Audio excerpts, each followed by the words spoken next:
Right, we've leveled out. We're leveling out a bit, so I'll get started in the interest of time. I know we have lots of great panelist speaker and a lot of good questions. So I'm Dr. Carolyn DeBenedictis.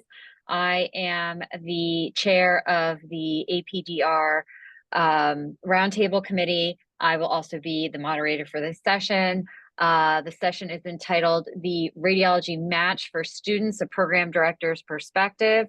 We are lucky enough today to be joined by Dr. Allison Grayev, who is the AMSER president, Dr. Matt Scheidt, who is the on the APDIR match committee, Dr. Jeffrey Weinstein, who is the APDIR president, Dr. Brent Griffith, who is on the APDR, is chair of the APDR match committee, as well as Dr. Joe Veniero, who is a DRPD, as well as a member of the APDR match committee. Also possibly being joined by Dr.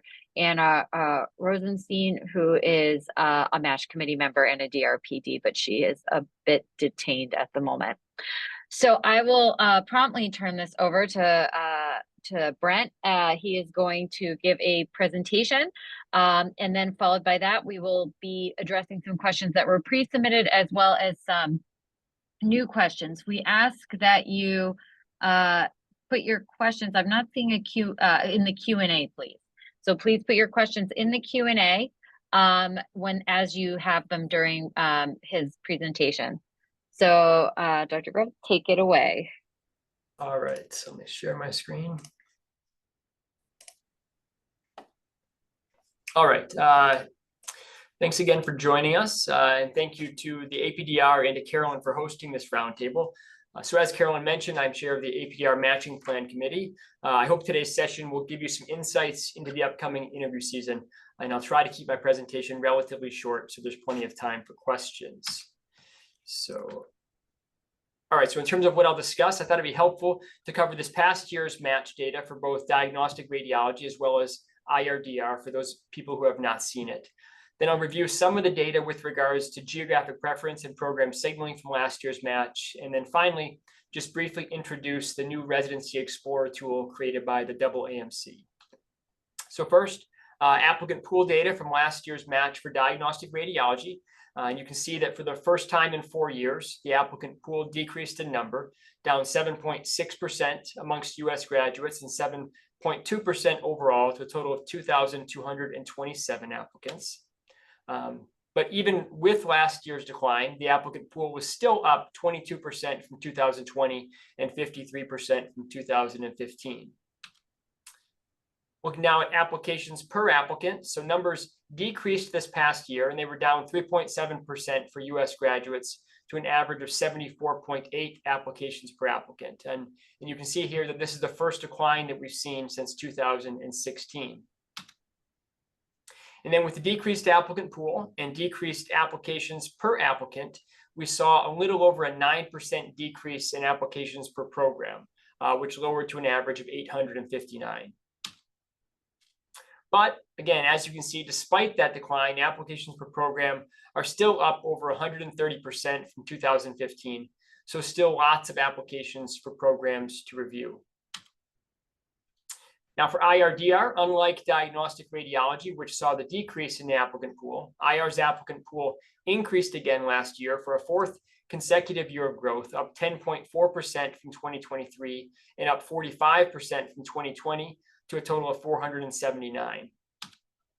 Then applications per applicant for IRDR also increased last year, up 8.4% to 40 applications per applicant.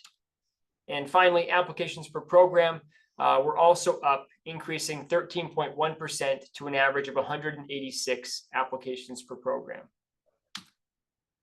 So that was the ARIS application data. Now let's take a quick look at a couple points of interest from last year's match. And first, although not to the same extent that the applicant pool has increased, the number of radiology positions offered in the match has been increasing over the years. And you can see that over the past 10 years, the number of radiology positions, including both DR and IRDR, are up nearly 18%.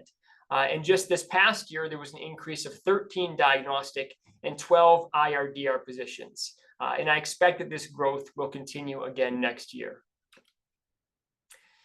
But of course, even with the increased positions, radiology still remains quite competitive, with only 4 unfilled DR positions and 3 unfilled IR/DR positions in last year's match. And in fact, for diagnostic radiology, if you look at the percentage of unfilled positions, these past 3 years are the lowest that they've been since 2000. So despite the slight decrease in the applicant pool this past year, radiology remains quite competitive. So now let's take a look at some of the data from last year's application cycle with regards to geographic preference and program signaling. And as a quick reminder as to why these were introduced by ARIS a few years back, one of the important goals was to help drive holistic application reviews by providing better information about applicants. Because as you saw from the data that we presented, application numbers to programs have been steadily increasing over the years.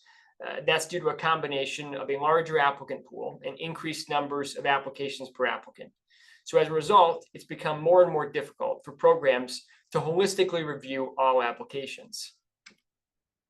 So first, geographic preferences. And remember, the goal of this section is to provide a means for applicants to share their geographic preference in a fair and accurate way, rather than leaving it up to program directors to infer a preference based on perhaps where the applicant's hometown is or where their medical school is located. For this section, applicants are able to select up to 3 of 9 geographic locations, which are divided according to U.S. Census regions and divisions, or applicants can indicate they have no preference. So what information is shared with programs? Well, if the applicant indicates a preference for a program's division, then the programs in that division will see that preference and, if provided, a short explanation for why they prefer that division. If the applicant selects no division preference, then all programs will see no preference along with a short explanation. And if the applicant indicates a preference for another division or skips the section, then no information is displayed for the program. And so how are applicants using geographic preferences? Well, in this chart on the right, you can see that from last year's match cycle, for all but 3 specialties, over 50% of applicants selected at least 1 or more geographic preference rather than selecting no preference.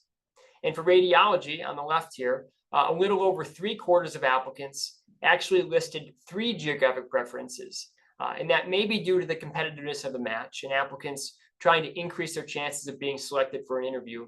Although notably, it does differ from neurosurgery, orthopedic surgery, and ENT, which are also highly competitive specialties where applicants actually more often chose no geographic preference. Now, if we look at interview rates by geographic preference alignment, the results from 2023 and 2024 are very similar. And you can see that for both years, applicants whose geographic preferences aligned with the program's location, which are shown in the red, were invited to interview at higher rates, 18% in 2024, while those who reported no geographic preference, which is shown in blue, had a 6% invitation rate, and those whose preferences were misaligned, shown in green, were at 3%. And for IR/DR, there was a similar distribution with a 31% interview rate for applicants with aligned geographic preferences versus 17% with no geographic preference and 15% for those whose geographic preferences were not aligned. Now, taking a look at program signals. So remember, the goal of signaling is to provide applicants with the opportunity to share a genuine interest in a program. And as a reminder, signals for diagnostic radiology and IR/DR are shared. During our first year of signals, applicants were each given 6 total signals. And then last year, we moved to a 2-tier signaling with applicants each receiving 6 gold and 6 silver signals. And that will remain the same for the coming year. And so how are program signals shared? Well, they're reported such that a program only knows if an applicant signaled their program. So in a 2-tier system like radiology, if an applicant signals a program, then the program will see either gold or silver. However, if an applicant signals a different program and doesn't signal that program, or if the applicant skips signaling, then the program sees no information. And so how did signaling affect interview rates? Well, here on the left is 2023, when applicants only had 6 signals. And you can see that if you signal a program, your probability of getting an interview was around 58% versus only 9% if you did not signal a program. And then for last year, the interview rates were 56% for gold, 40% for silver, and 5% for no signal. So you can see that the 6 gold signals last year acted very much like the 6 total from the previous year. But with the introduction of silver signals, the likelihood of getting an interview without signaling went down even further, from 9% in 2023 to only 5% in 2024. Looking now at APDIR, you can see a similar benefit of signaling with a median interview offer rate of 67% for gold, 50% for silver, and 15% for no signal. Then this last figure here shows the median percentage of applicants invited to interview based on both signal status and geographic preference. And just a couple of things to point out here. First, note the effect of having a combination of an aligned geographic preference and signaling a program. So if you look at applicants who sent gold signals, which is that top yellow line, the probability of getting an interview invitation was only 28% if the geographic preference was not aligned. That then moved up to 33% if there was no geographic preference, but then jumped to a 67% probability if the geographic preference was aligned with the program. But if your geographic preference aligned, but you didn't send a signal, so that bottom purple, the probability of getting an interview dropped all the way to 8%. And then one other thing to note on this slide, which is important, and I'm not sure how well you can see it when I'm sharing my screen, but there's vertical dotted lines associated with each of those. And that represents the distribution from the 10th to the 90th percentile of predicted probabilities. And those lines are very long, so there's wide variation. So it just tells us that there's still a broad distribution in terms of how programs are using the signals. All right, and then the last thing, just a couple minutes, I want to just mention a tool that is now available from the AAMC, and that is the Residency Explorer. Some of you may already be familiar with this. My extent of knowledge is not that great. It's only what I've kind of learned in the last couple of days. The AAMC did give me a couple of slides. I do think this will be useful for applicants, and I also think it's something that program directors and programs should know that this data is available. So what was the goal behind Residency Explorer? Well, according to the AAMC, it is to allow potential applicants the opportunity to explore and identify residency programs where they are a competitive candidate and to find programs that fit their career interests and personal needs. It's a free tool for applicants, and anyone that has a AAMC ID can log in and use the tool. And then I just played around with it a little bit and wanted to show you a couple of things. And these are just some screen captures. So once you log in, if you select a specialty, you select a specialty in the upper right-hand corner, and then you click Explore Programs. And when you do that, a list of programs will come up. And for each program, you can see the interview rate for applicants based on whether they signaled a program. For diagnostic radiology, it'll show gold and silver. Whether they were an applicant from an in-state or out-of-state school, whether they were an MD or DO candidate, as well as whether they were an international medical graduate. But one thing to point out here, and the AAMC does mention on the website, is that this data is limited to only the previous application cycle. So the sample size is small, and it may not necessarily indicate what the program will do in future cycles. And then if you click on an individual program, you can see a little bit more data. So you can see the prior year application volumes trended over a few years. You can also see the percentage of applicants that were invited to interview in the previous cycle. And then you can see a breakdown at the program level of interview rates by applicant characteristics. And this is just for the program what was listed on that prior table. And there's a few other things in there as well that you can kind of look around and see. So to summarize, so radiology remains competitive with high applicant numbers and very few unmatched positions. Although we saw a slight decrease this past year, applications per applicant and applications per program remain high. Both aligned geographic preference and program signals, as you saw, increase the probability of an interview invitation for an applicant. And then finally, as you're trying to determine how to use your signals for the upcoming year, the Residency Explorer may provide useful insights, but remember that that data is limited to the prior application year. All right, thanks, good luck, and I will turn it over now to Carolyn and the panelists. All right. Thank you so much, Brent. That was very informative as always. So I think I will start. So there were over 260 questions. So I have tried to pick out some ones that I think are most applicable, starting with signals and geographic preference, and then we can get to some of the overall questions that might be more broad in reference to applying to radiology residency. So two of the first ones I think are that I think were different and maybe not as directly addressed in Brent's presentation is one of them is how valuable are silver signals when considering who to interview, I guess in relation to gold. So I guess we'll start with that one. Any panelist feel free to just chime in.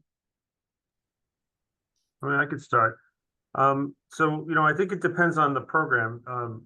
We get variable numbers of signals from different people. And so, if you're a given program that's very competitive and gets hundreds of gold signals and hundreds of silver signals, but only has 200 application or interview spots, they're most likely going to start with the gold signals, find the applicants they think most align with their program, and start offering them interviews. And they're going to fill up their spots before they run out of, before they get into the silver signals.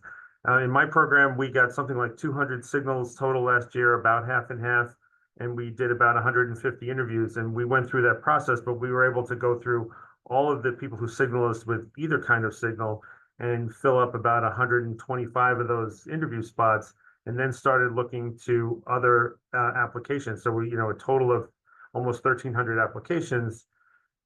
Focusing on those first 200 and filling up most of your spots is why you don't get a lot of play in the people who don't. And then one of the things that there's a question I saw pop up in the chat about the geographic preferences, and I think people want to have people who are interested in being in their program in particular. So in general, when we start to look at those applications, we start to look at things of why they might want to be with us. And in some of those areas, they'll say, I want to be in your region because I have family here. It's an important area to country to me. Then we'll take a deeper dive into those applications. And by the time you start doing that, you essentially fill up all your spots, and you could go through the other 1,000 applications or 1,000+ applications, but you don't have anywhere to put them, even if they are truly interested. So it's a logistical problem in the end. So just to clarify your excellent advice, would you say that, because another question is, how is it ranked? How influential are things, gold versus silver versus geographic preference? So would you say that the gold, I'll let you just answer. The signals are clearly more important. If you go to a program that only gets a few signals for their spots, they're going to be, I think, very curious about why you're interested in their program, and whether you send them a gold or silver, it's not going to matter. They're going to look at your application, and if you fit into the criteria that they think you'll be a good resident for them, they'll want to interview you. And those top few programs, the top 10 programs are getting, all these applications. They're going to focus more on the gold application. They'll focus more on the gold signals because they can be very competitive, and those people, we presume the people where you send the gold signals, you have the most interest in those programs, and that's where we look at them. And then the ones in the middle sort of are gonna, I think, I look at them essentially the same. I think that your top 10, choices of programs that you may be interested in, and we want to do our best to present our program to you to see if you want to be with us and we want you to be with us, and sort of match together that way. And so I think that depending on the program, I think it's most important basically to match your competitiveness with the competitiveness of the program, and to send your signals to those programs.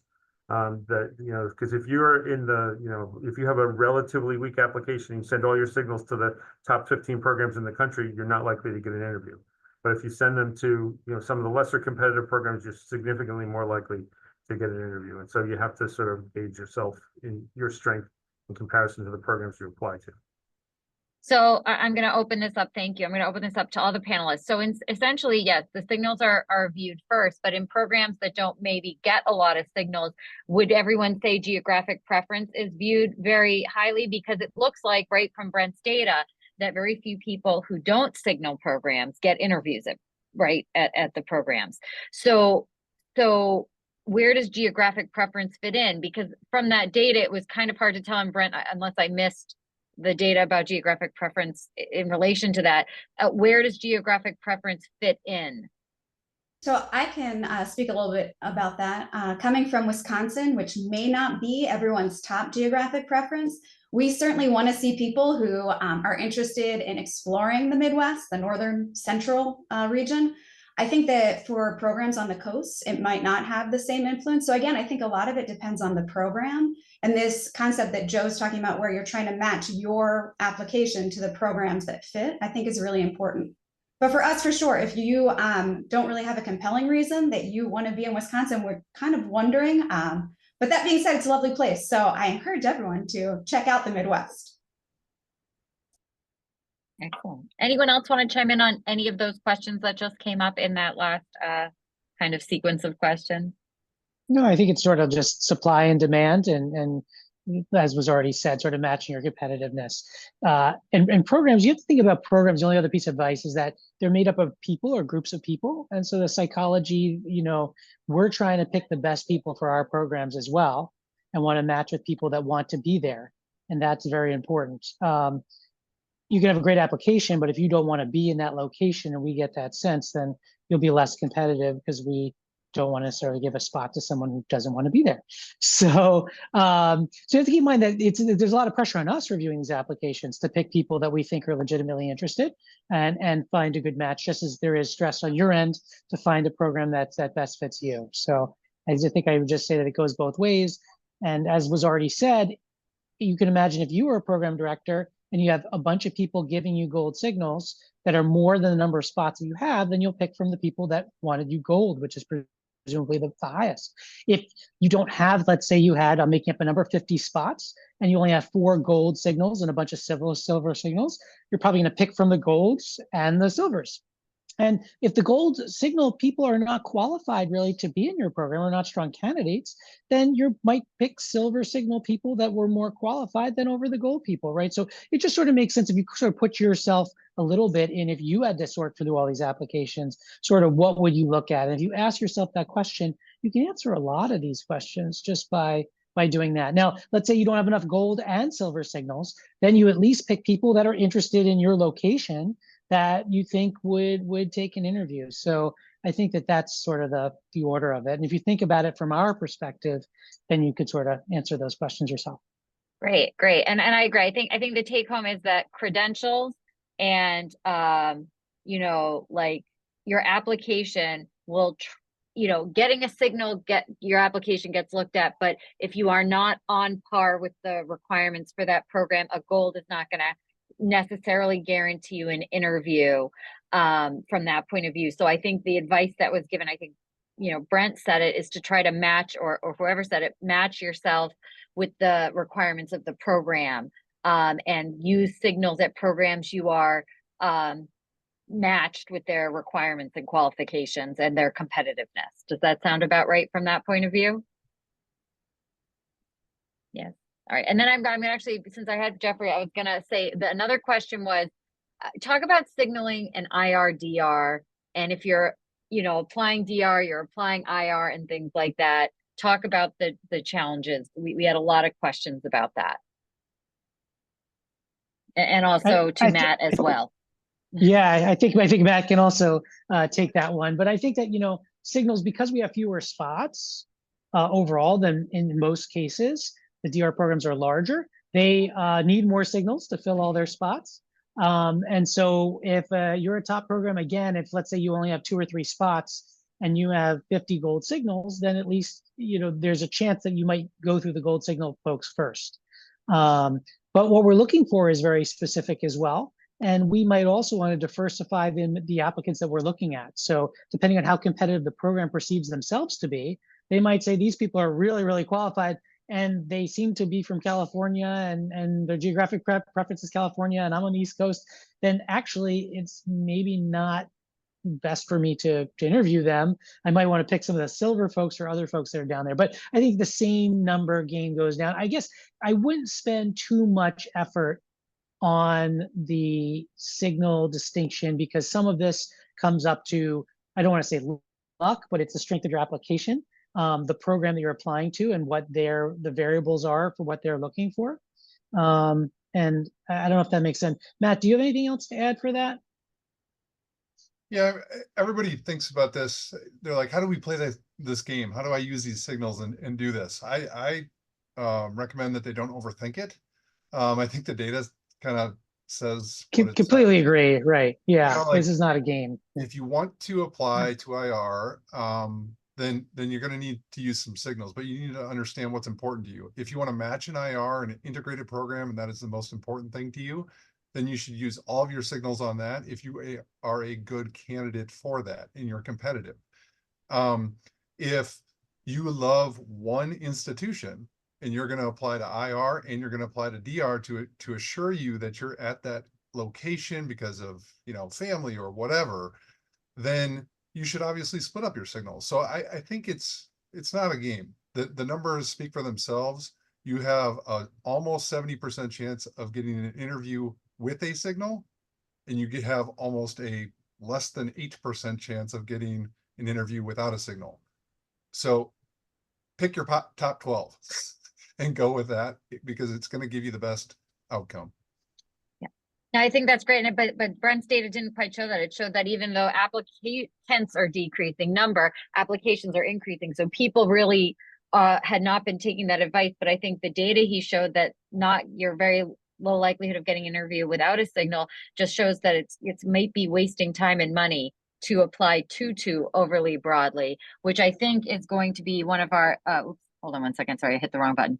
So one of the question is, should we apply to programs we don't signal? My dean advises against it. And I think from my point of view, and I want to hear from the panelists, that I think, yes, if you're not signaling them gold or silver, or they don't fall in your geographic preference, it does sound like it might not be the best thing to do.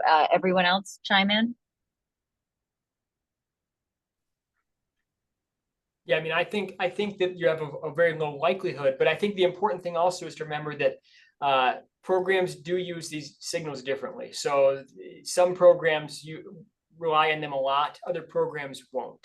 And I think this is where actually that Residency Explorer tool may be helpful to you. Go in there and look at programs you're interested in and see, did they invite anybody who didn't signal them? Because you can see how the number of people who didn't signal them, what percentage they got invited. So I do think that's where that could be helpful. Excellent. Yeah. No, thank you for showing everyone that tool. So I'm going to stay on the questions that are current live questions, and I'll go back to the previously submitted questions. The next question is, why do you think no preference of geographical preference seems to be a disadvantage to applicants, since historically students would apply broadly to learn about programs before they decided on if they were going to go to that program, especially now that we don't even get to visit the site? Anybody want to, we kind of answered part of that, but anyone want to address that question? I mean, I think it really relates to making sure that your candidates are going to be happy at your program. And so maybe if there's no geographic preference, but you're in a desirable area, that might not be as big of an issue. But if you are in a smaller market or a more isolated area, you want to make sure that your residents are happy there. And so I think that that's where this sort of trying to figure out where people really want to be comes in from the program standpoint. So again, I don't want to keep coming back to like, well, every program's different, which is what we all keep saying, but every program's different and every applicant's different. And I think it's understanding both of these components. So as an applicant, to do some research on the programs that you're really interested in to get a better sense of them. And that's certainly what we do when we are reviewing the applications. Great, very helpful answer. Anyone else before I move on to another question?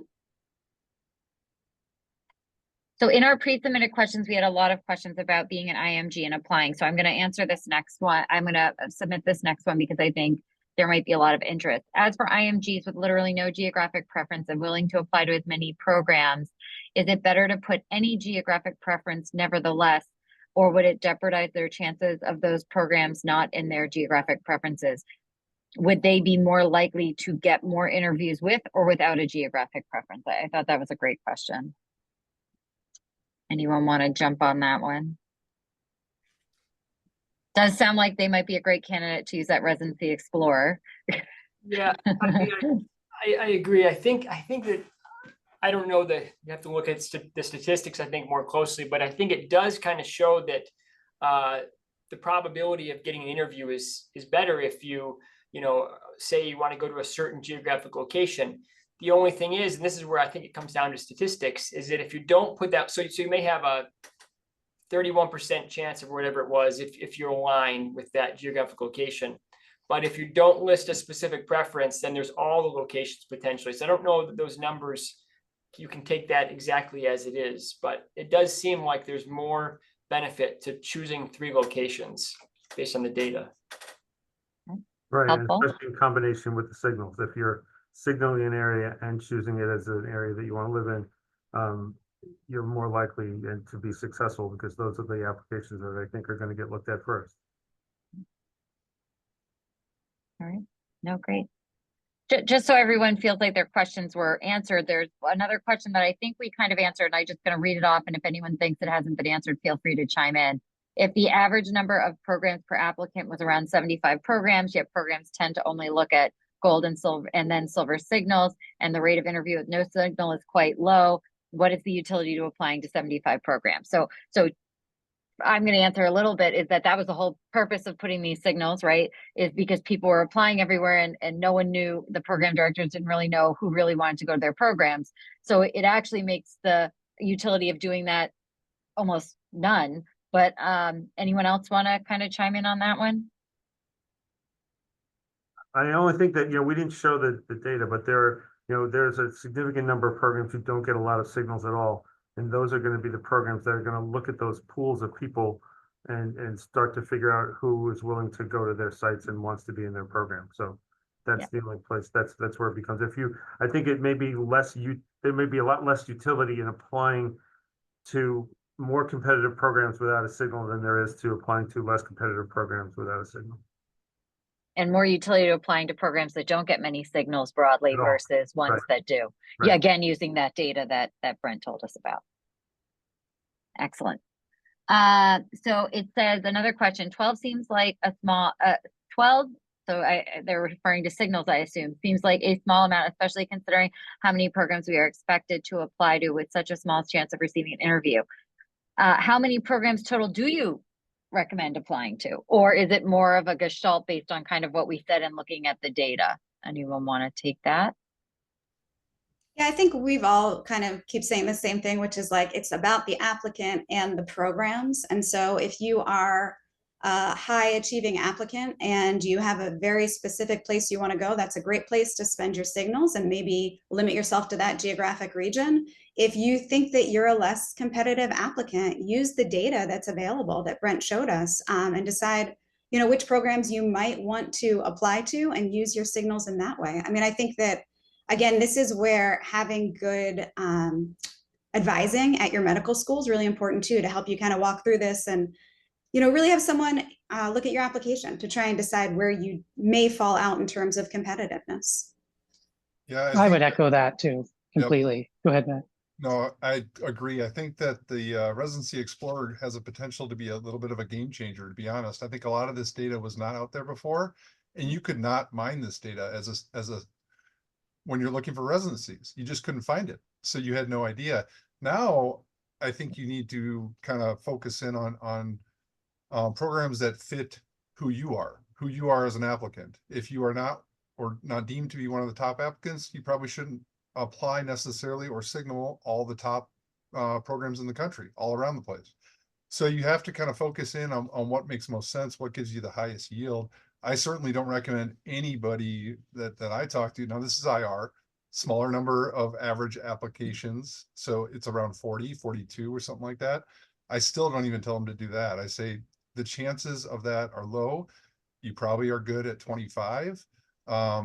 I just don't think the waste of money and time is necessary. But again, it depends on your how competitive of a candidate you are and how you fit in those programs. Talking to your advisor is the biggest key. I know that a lot of folks are probably on here looking for some sort of life hack, strategy. But programs are still picking the best people for their program. And so this is a way that even if you're not geographically from that program or that area, or they might not think that you're interested, to really express that, because you don't get to really write a letter. You have your personal statement, but you don't get to write an individual letter oftentimes to programs. And so this is a way of doing that by saying, listen, I really like either your location or your program and want to be considered very highly for it. And you keep in mind, if there's a million signals and everyone had a lot of signals, like 25 or 30, then it wouldn't mean anything. We go back to, there'd be too many signals, it wouldn't mean anything.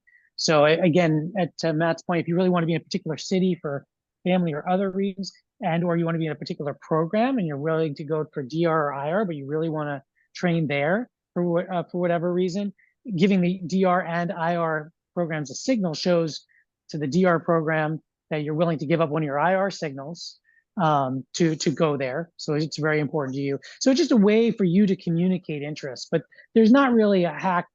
Programs are still going to try and pick the best people that are for them.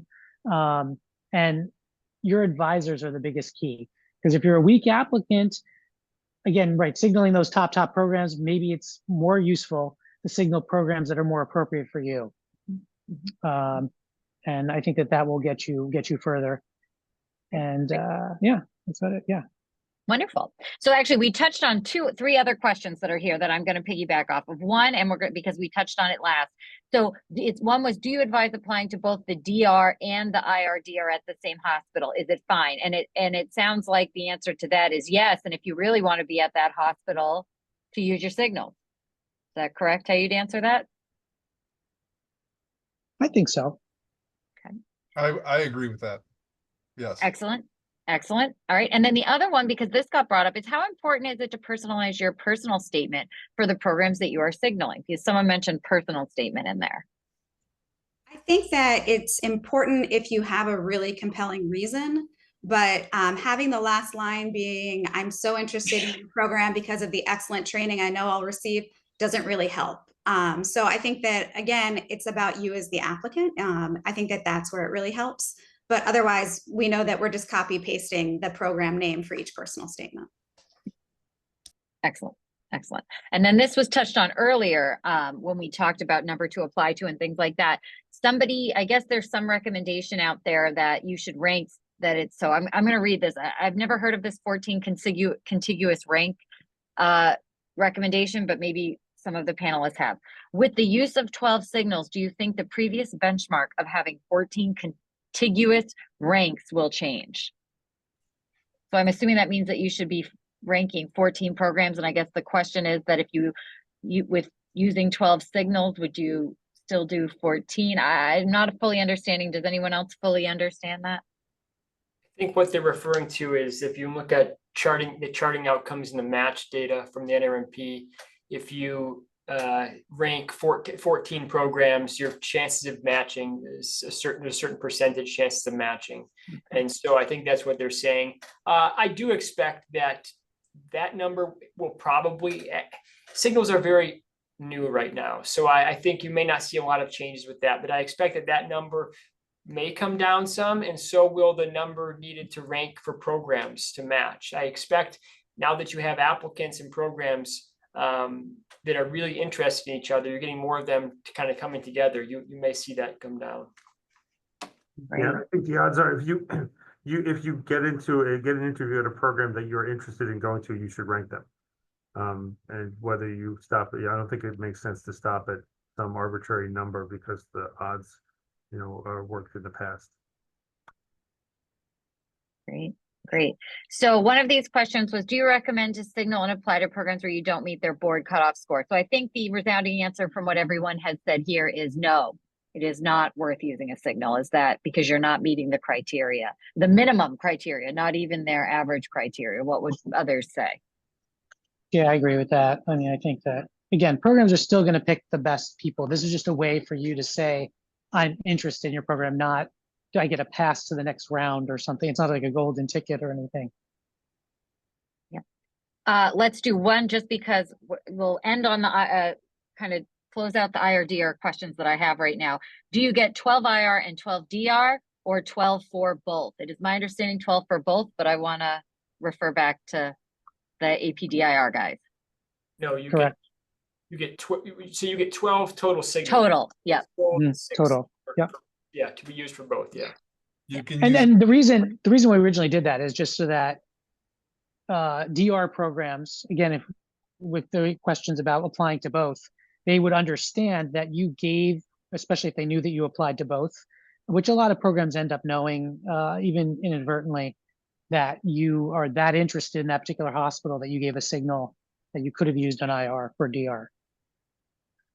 Does that make sense? Everyone, that's sort of like there's a level of sacrifice here that they should consider your application heavily because you are willing to have one less IR signal because you care that passionately about the DR program. Matt, if you have anything to add. no, the only thing I was gonna say just for the students is that it can be used any way you want. You can use 9 for IR and 3 for DR. You can do it the other way around. Doesn't matter. It's completely up to you, but the total is 12 between the two as it stands right now. Great. So looking at the questions remaining, it seems to be grouped for the most part into 3 different categories. And I'm going to deal with each of the categories and bunch the questions. Step 2 cutoffs or step cutoffs, geographic data, and the residency explorer. So let's start with geographic data. Is there any data on which regions value the geographic preference more or less?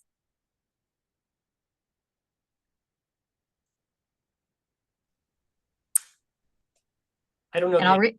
Yeah. I don't know the answer to that.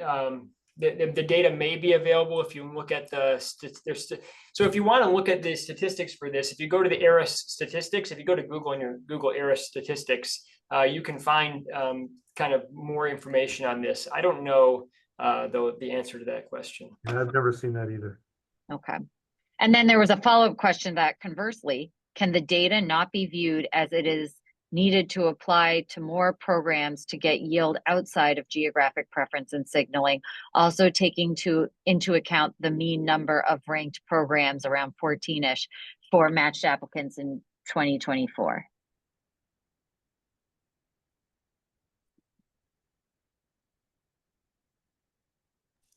I'm not sure I understand that. Yeah, I wasn't quite. If anyone wants to clarify that question, it was anonymous. So if anyone wants to clarify, you can please clarify in the questions and we'll come back to it. Now we'll move on to the. One thing I want to say is that right now there's no, I think ARIS is starting to work with NRMP, Okay. but right now all we know is the ARIS data, which is people applying and getting interviews. We don't know if they're matching because there's data hasn't been done yet. So Good to know. maybe that will be done in the future, and that maybe I think you would need that data in order to answer that question. Very helpful, Brent. Very helpful. All right, so that we can't kind of answer. So on to Residency Explorer. Residency Explorer tour only shows the percentages of the applicants interviewed based on signals sent. Is there anywhere we can find the number of signals that each individual program receives? Since multiple times it has been advised to apply to programs that don't receive many signals. Sounds like a question for Brent. I don't think you'll be able to get that data in terms of number of signals. I mean, there's data out there in terms of numbers of signals received for all programs, but it's anonymized. It just gives a distribution. I think though, if I was an applicant using the Residency Explorer, I would look at, if I was, thought I was not competitive and was looking for programs, is a program interviewing a lot of people, a higher percentage of people who didn't signal them? That to me would indicate they probably get less signals. So because you can know how many, in my quick look at that site, I think you can see how many total applicants the program got. You can see how many people that they have in their program. So I think if you do a little bit of your own kind of calculations, you can kind of figure out that kind of stuff, but you can't see numbers of signals they receive. Very, very helpful, Brent. Thank you. I'm going to move on to step 2, and there are multiple questions on step 2, so I'm going to try to combine them. So here's one is, do any of your programs screen based on step 2 score? What role does step 2 score play now that there is step 1 is pass fail? And let me find the other one. How do we know what programs board cutoff scores are? How does that sound? Let's try to answer those. Yes, I can speak for our program. We don't require step 2 scores. We don't use the specific cutoff for interviews either. We feel like, passing is what we're looking for, that you have the academic chops to be able to be a radiologist. But we really, are taking a holistic look at the application. So it's one data point. Some places may have an absolute minimum, but we don't. So I can't speak to how people set their cutoffs. Yeah, so I use whatever data is available. When we look through an application, we sort of put some weight in the, certainly the board scores, but also the grades.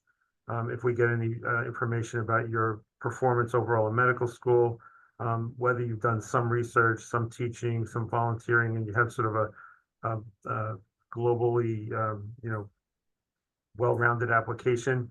And then, you come up with sort of a summative sort of score for an application when you look at all the pieces.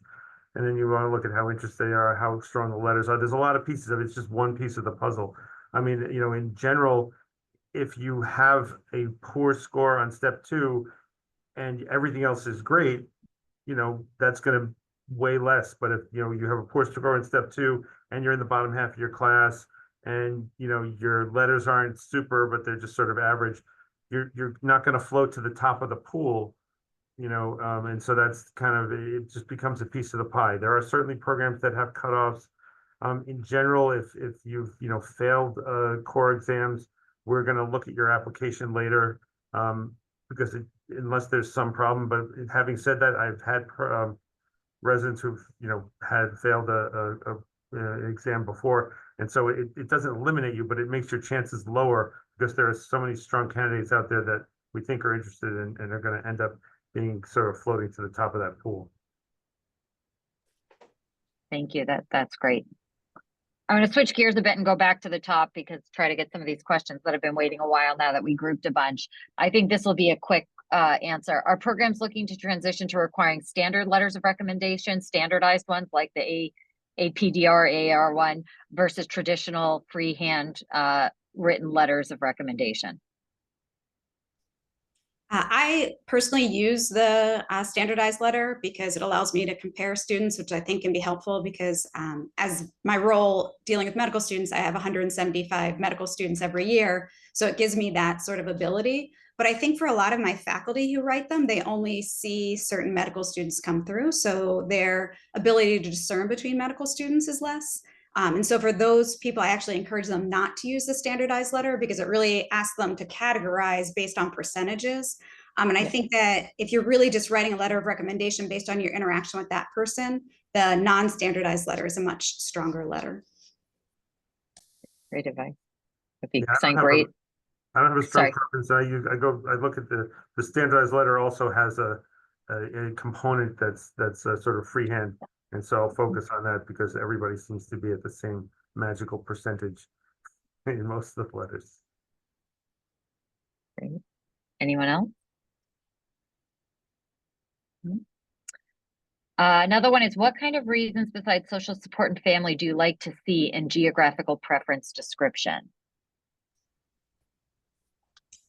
We certainly like cheese. No, I'm just kidding. I think that, there are lots of great reasons that you're interested even in exploring a different area as long as you understand what that may mean.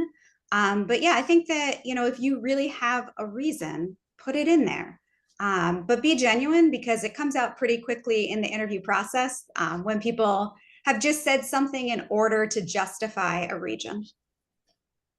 Absolutely. Yeah, we're trying to learn about you, and if just put whatever is going to help us to learn about your uniqueness and why you may want to be at our program. Excellent. Always best to be honest and authentic. Another question: what do we make of programs that have no signal data listed on Residency Explorer but are accepting ERA signals? Good question. I believe the resident. Oh. Yeah, again. I didn't see you were typing. Sorry, Brent. Oh no. I think that the website says, again, I'm not an expert in that website, but I think it says that if they don't have enough data, they don't have anything listed for them. And I don't remember. I think they list what their cutoff is, but I don't know. But it's on the website. So I think it says like less than 10 applicants. So if they had less than 10 applicants with a gold signal, they may not have any of that data. Okay, that's great. That's helpful. Another question, with the era of signals, is there a benefit to sending letters of interest, particularly to your top programs? Is any communication with the PD during mass season received as negatively? I'll tell you one thing. I used to think one communication was okay, but repeated incessant communication, just telling me how much you wanted to come, definitely used to be viewed a little on the more negative side. How about anyone else? Yeah, I think that I have no problem with that communication. You know, I think signals are there to kind of give a genuine interest. You can send an email saying you're interested through 100 program directors. You only have 12 signals. However, you know, I have a email folder. When I get emails that are people are interested, I stick it in that. I read it, stick it in that folder, and then when it comes time to send out interviews, again, I'm going to use the signals. I'm going to use all the data I have. But I may look to see, if I see that email. So I don't think there's any problem with that. Although I do think that if you send me 4 every, once a week, then I'm going to be like, well, maybe not. So. Anybody else? I completely agree with Brent. All right. So this is kind of a broad question. What are some features that constitute a strong applicant for radiology? And that, I would say, of all the pre-submitted questions, this kind of sums up the majority of them. That's what a lot of people wanted to know. What would constitute a strong applicant? So I know it's a broad question, but anyone want to give it a shot? Yeah, there are a lot of different factors, I would say. We've talked about board scores, we've talked about grades, we've talked about letters of recommendation. I can tell you that one of the things that I like to see is someone who excels in multiple areas of medicine. Radiology is so all-encompassing, so it's really important to have a good foundational knowledge. And the other thing that I really look for people who have things in their letters or their MSPE that talks about their communication skills, because I think that that's probably one of the key factors that people undervalue in terms of what makes a great radiologist, because a lot of times we don't have the opportunity necessarily to talk directly to people. And so our written communication, our reports, is really important. Yeah, I agree. It's kind of that diversity of the entire application. I mean, some people are really strong in research, some people have leadership, some people have really high board score. So like, it's that there's no one specific thing. And when people say, what's going to make a great resident at your program, it's the same thing. There's no one thing I can point to and say they're going to be great because of this. So it's the whole application, the whole person. Very much agree. Anyone else on that topic? No, I agree as well. I mean, it is the whole application, and that people have different strengths, but yeah, completely agree. All right, we'll move on. There's a bunch of questions here about step 2 board cutoff scores. And so I'm going to try to summarize the 3 together. So 1, where do you find board cutoff scores? And I think I remember there was a place you can find them, because people are saying they don't see them on Residency Explorer. And then 2, to piggyback on this, how do you judge competitive different programs without having the data of what their competitive applicant looks like? So someone wants to tackle. I felt like there was something I used to fill out as a program director where I had to put my board cutoff score through the NRMP or ERIS or something. Frida, there it is. Yeah. So the Residency Explorer does not have board cutoffs. It does have percentage of people who have failed the step on there, but it doesn't have numbers. And I don't know, unless the program posts that voluntarily on their own website or maybe on Frida, but it's not required in anything to do that. So I think you'll have a hard time finding those numbers, I think. Helpful. So it does make it difficult. I mean, this is something that's been talked about for a number of years. It does make it difficult to say, am I a competitive applicant there if I don't have that, what their median step 2 score is. And that's where your advisors come into play. I mean, when I talk to medical students, I know the programs that are competitive and I know the programs that are less competitive. So that's where you meet with your advisor, go through your scores, go through those kind of things. And that will help you. And I think that's one of the disadvantages of having pass fail for step, because step 2 is important. And you do take it late now, and so it makes it a little bit more challenging. But for competitiveness of programs, you're really going to have to rely on your advisors, I think. Yeah, even the rankings are not perfect, but they give you an idea. And you look at there are some nationally ranked programs that you'll see are in the top 10 and in the bottom 50, and you'll kind of know, you can maybe put it in thirds. If they're in the top third, middle third, bottom third of the rankings, kind of, can get a sort of general trend of how competitive they are. Thank you. So I think I'm going to there's about one question and then 2 questions I can combine that I think we have time for. One is, if you apply for DR and a totally different specialty like internal medicine or surgery, do you still get a max of 12 signals total, or is it per specialty? So 12 for surgery, 12 for DR. Every specialty has their own number of signals. So if you apply to radiology, you'll get 12. If you then apply to orthopedic surgery as well, you'll get, I think, 30. So it's all specialty. So you have 42 signals, 12 for radiology and 30 for orthopedic surgery. So great. Very helpful. All right. And now the last 2 that I'm going to combine here, because I think this will use up our time, is it's about using signals for home programs and away rotations. So should you signal your home program, and should you signal a program where you do an away rotation?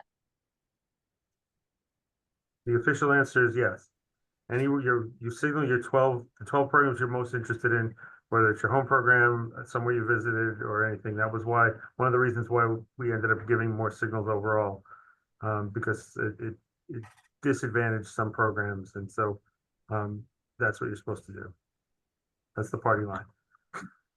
And again, not a game, right? You did an away rotation, you liked it, you want to go there, you signal them. You like your home program, you want to stay there, you want to signal them. Yes. Anyone else there? no, I agree. That's what you should do. Do we want to try to squeeze in one? Do we think we can squeeze in one question more? We've answered over 32 questions. There are still 16 left, but we answered 32 submitted here, plus the ones that were some of the ones pre-submitted. I'll try to squeeze one last one in. This is a nice quick one. Do programs do interviewing for DR and IRDR separately or combined on the same day? I think that's going to vary program to program. Mine used to combine them. We separate them. Some separate, mine combined. Any data from the IRDR people you know of? No, it's variable per program. All right, I'll try to squeeze one more in then. These quick ones. How do PDs feel about IR letters being used for DR programs and vice versa? That's definitely going to be our last one. Yeah, I mean, from my perspective, sometimes it's really hard for students to get exposure in radiology at all. So having any sort of radiology letter, I think, is a bonus, because we do know that not every school requires it. Not every school has the opportunity to have those sort of letters. So for me, it's a radiology letter, whether it's DR or IR. I agree, and I think it's a valid path to go through DR with ESIR and become an interventionalist that way. And I support people doing that, so I don't mind at all. Great. And so those were 2 DRPDs. IRPDs, I would assume you welcome DR letters as well into IR. Yeah, absolutely. I mean, I think in the IR world, a DR letter is great, a surgical letter is great, and an IR letter is great. Those are probably the top 3. Perfect. All right. Well, that just literally brought us right to 1 o'clock. I want to, first of all, thank all of our fantastic panelists who contributed so much useful and valuable information for the students. I'd like to thank all of those students, PDs, and et cetera who have attended. And thank you, Brent, for your excellent presentation. Thank you to all the APDR administrative staff who helped us to get all the links out and run all of this and are doing the recordings and everything. So thank you. And that is it. But thanks everyone for attending, and have a great rest of your afternoon. Bye. Bye. Thanks, Carolyn.